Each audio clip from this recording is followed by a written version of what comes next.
এই লোকটি সহকর্মীর চাকরি নষ্ট করতে স্যাম্পল বক্সে পচা আম ঢুকিয়ে দিল। দেখেছিলেন বস, তোকে না বললাম একটা ভিআইপি আমের পেটি বানিয়ে সামনে রাখতে? কাস্টমার কিন্তু চলে এসেছে। বস আমি তো সেটাই বানাচ্ছিলাম, একদম ফ্রেশ আমগুলো বেছে বেছে পেটি তৈরি করেছি। তাড়াতাড়ি নিয়ে আসো। এখনই নিয়ে আসতেছি। এটা কি?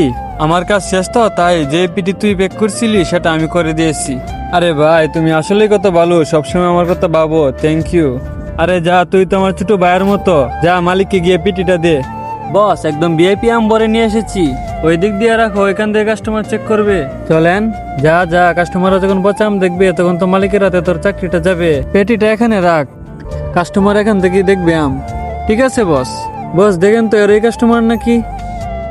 হ্যাঁ হ্যাঁ, এর এই কাস্টমার। দেখ আজ যেন পুরো বাগানটাই বিক্রি হয়ে যায়। চিন্তা করেন না বস, আমি তো আছি।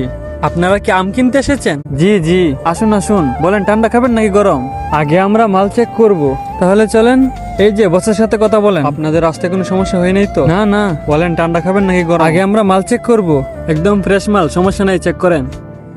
হ্যাঁ, এগুলো তো পচা আম। এই আম দেখানোর জন্য কি আমাদের এত দূর থেকে ডেকে এনেছেন? আরে ভাই ভুল হয়ে গেছে, হয়তো ছেলেটা ভুল মাল প্যাক করে ফেলেছে। আমার তো মনে হচ্ছে এই সব মাল এরকম। না না ভাই, খিজের বস তো ডাকতেছে। যা যা, আমি বাকি কাজ করে নিচ্ছি। ভাগ্যিস মালগুলো প্যাক খোলার সুযোগ পেয়েছিলাম, না হলে তো প্রতারিত হতাম। না না ভাই, এমন হওয়ার কথা না। আমি 2 নম্বর ব্যাপারই না, আমি ছেলেকে জিজ্ঞেস করতেছি, তাহলে আপনি জানতে পারবেন।